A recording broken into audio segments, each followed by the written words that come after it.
The house was silent again, too silent.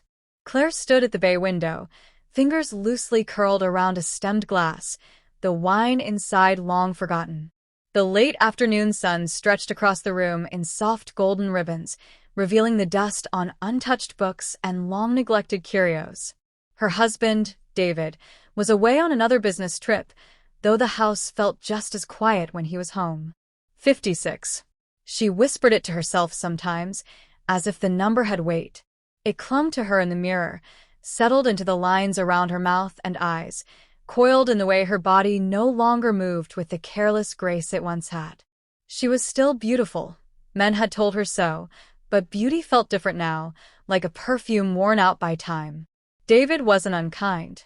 He was reliable, generous, even gentle. But he had become more of a shadow than a man, always working, always tired. Their conversations had become transactional. Did you pay the property tax? What time is the plumber coming? Would you mind feeding the cat? They slept on opposite edges of a king-size bed, separated by years and silence. Claire adjusted the neckline of her cardigan, caught herself in the mirror again.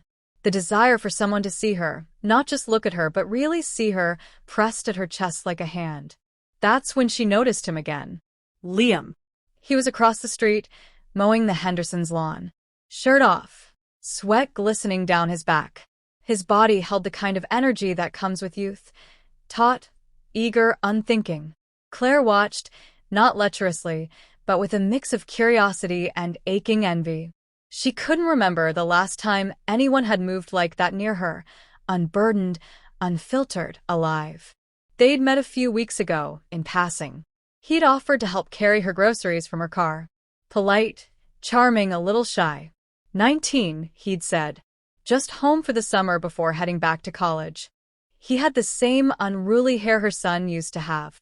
Her son, now 30, lived across the country with a wife Claire had only met once. Need help with that? Liam's voice startled her. She hadn't noticed him cross the street. He was at the edge of her driveway now, wiping sweat from his brow with the hem of his shirt, revealing just a little too much of his lean torso. Claire stepped outside before thinking it through. Actually, yes. The back fence gate won't close properly. I was going to call someone, but I can take a look, he said, already moving. The gate wasn't really broken, just stubborn. Still, Liam crouched down, inspecting it with exaggerated focus. Claire stood above him, arms crossed, trying not to stare. He asked questions about the house, the neighborhood.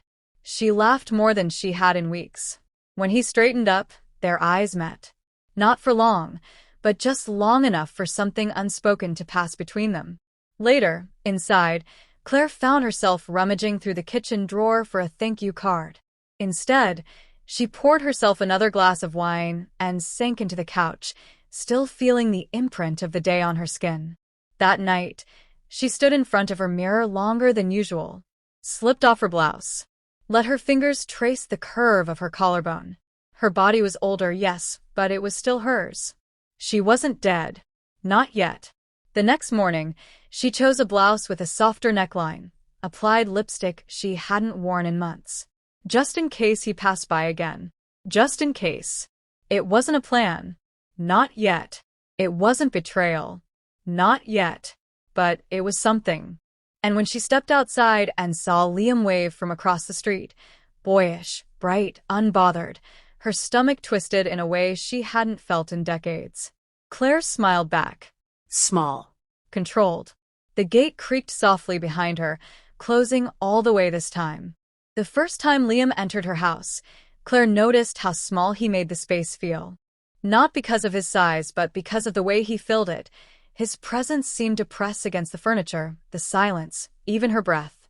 He was there to help fix the shelf in the hallway. A simple request. A harmless errand. That's what she told herself. She had baked banana bread that morning. She wasn't sure why. It sat warm on the counter when Liam arrived. He smiled when he saw it. This place smells like my childhood. Claire laughed softly. Then I've done something right. He worked without much guidance, sleeves rolled, hands sure. Claire hovered near the doorway, pretending to scroll through her phone, eyes flicking up more often than she allowed herself to admit. His forearms flexed with every motion. A thin sheen of sweat shimmered at his temple. "Do you do this kind of thing often?" she asked, voice too casual. "Fixing stuff," he shrugged, grinning. "Not really. But I like helping people who deserve it." She tilted her head, amused. "And how do you decide who deserves it?" He paused, looking at her with those open, storm-gray eyes. "I don't know. Some people just seem like they've been overlooked for too long." Claire felt her pulse skip. The words landed heavier than he intended, or maybe exactly how he meant them. Later, when the shelf was secured and the tools were back in the garage, they sat in the kitchen sharing uneven slices of banana bread. The conversation drifted from movies to music to the emptiness of small towns in summer. He spoke with that unfiltered intensity that only 19-year-olds possess, where every emotion was still raw, every story told like it mattered. Claire found herself leaning in, laughing freely. She felt something unfurling inside her. Not lust exactly. Not yet. But a kind of warmth she'd forgotten she was capable of feeling. It began to rain, soft at first, then harder, tapping against the windows like impatient fingers. Liam stood, peering out. "You'll get soaked walking back," Claire said, rising instinctively. "Let me find you a towel."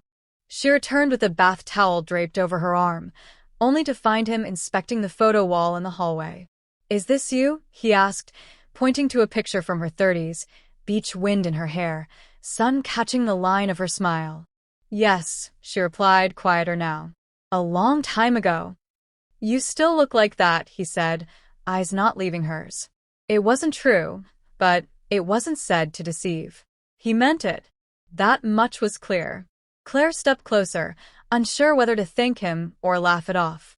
The silence between them changed shape, grew thicker, charged. And then, without hesitation, Liam leaned in. The kiss was soft, hesitant. His lips barely brushed hers, as if testing the air between them. Claire didn't move, didn't pull back. The world narrowed to a single point, the heat of his mouth, the tremble in her stomach, the sound of the rain. When he pulled away, his breath lingered on her cheek. Her hand had instinctively found his wrist. "I shouldn't have," he said, voice low. Claire stepped back. "No, you shouldn't have." But she hadn't stopped it. That was the truth that roared beneath her skin. Liam left quickly after that, the towel forgotten on the chair. Claire stood in the hallway, one hand to her lips, the other braced against the wall. Her heart pounded like a drum in an empty room. What had she done? It wasn't a fling. Not yet. It wasn't a scandal. Not yet. But it was something more than a kiss. And as the rain thickened, beating down in rhythmic pulses, Claire realized something terrifying. She wasn't sure she wanted it to stop. It didn't happen all at once. It unfolded slowly, quietly, like dusk creeping into daylight. After the kiss, Liam didn't vanish, and Claire didn't send him away. There were pauses, hesitations, awkward silences. But there was also something undeniable in the air between them. A gravity neither could shake. They began to meet in secret. Sometimes under the pretense of fixing things, a faucet, a door hinge, a crooked picture frame. Other times, no excuse at all. He would appear at her doorstep, eyes uncertain but hopeful, and she would open the door without asking why. Their conversations deepened. They talked about regrets, dreams, the hollow spaces between who they were and who they wanted to be.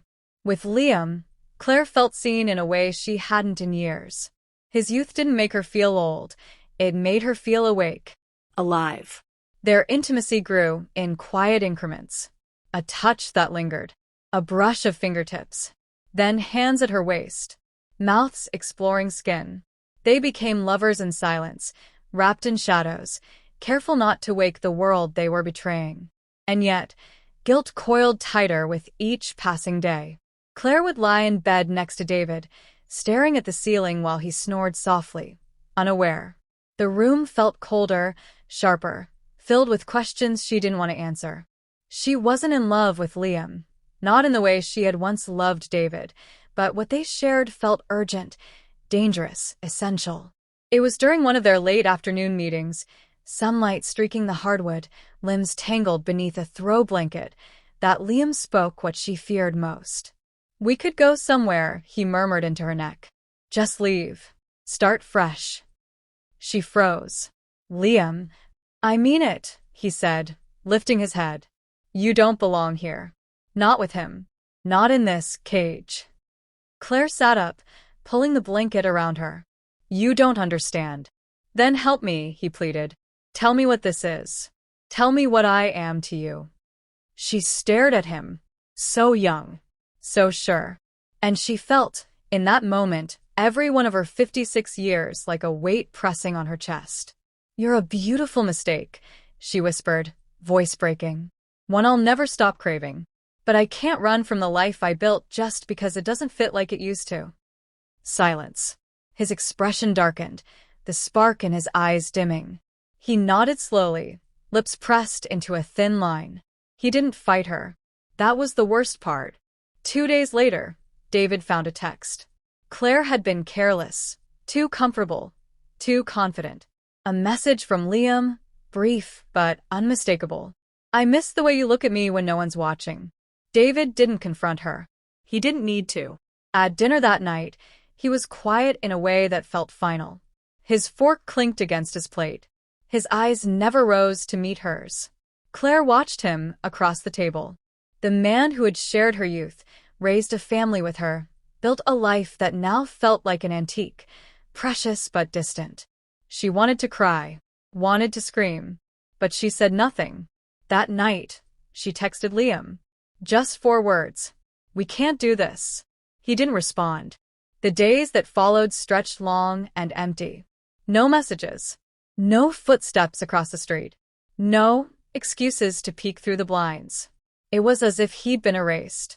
Claire wandered the house like a ghost, haunted by echoes of laughter and heat and risk. She stood in front of the mirror, the same mirror she had once looked into with wonder and desire, and saw only a woman who had tasted something wild and let it go. She had done the right thing, the responsible thing, but she felt no peace, only absence. A week later, she saw him one last time. He was loading a duffel bag into a car, hugged by his mother at the curb, headed back to school, or perhaps just away from her. He looked up, saw her watching from the window. Their eyes met. He didn't wave. Claire didn't expect him to. As the car pulled away, she stepped back into the shadows of her home. The house was still. The shelf Liam had fixed stood perfectly level, untouched. Everything was back in place. Except her.